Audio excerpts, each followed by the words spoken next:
So how can you measure things with your iPhone? And let's explain that and let's get started with this video right now. So what you can do in this situation is to get or locate the app which is called Measure, and it is official by Apple. So it should already be pre-installed on your phone, but if not, you can always retrieve it back from the App Store, that is in case you have deleted it, for example. So that should be fine.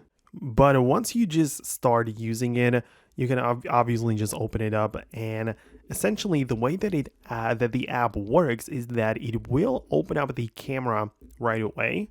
So at the bottom, just choose the measure, not the level, right? So there is another feature, but just choose the measure, and the camera will be activated right away.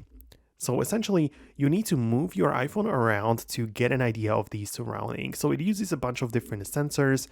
And now that it has this circle with a dot, you need to point the dot at the starting point, press the plus, drag it to another side, and confirm it.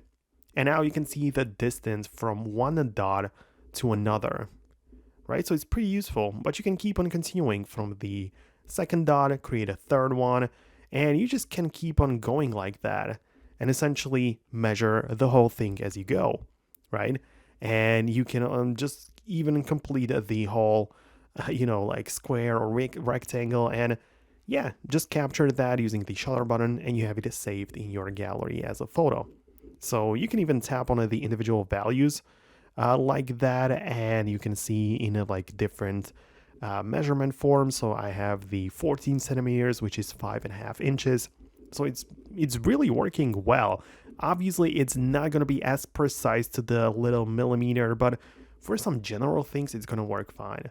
Perhaps the iPhone right here is not the best example, but for something general, for example, you might want to measure a tile on the floor, right? You might use it like that, just grab it from one corner to the other, and this is going to be how you can know and see the exact length, right? Obviously, it's going to tell you that it is approximate because, it's not going to be 100% accurate, but it is great for general measurement of stuff around you. So subscribe, hit the thumbs up, and I'll see you later.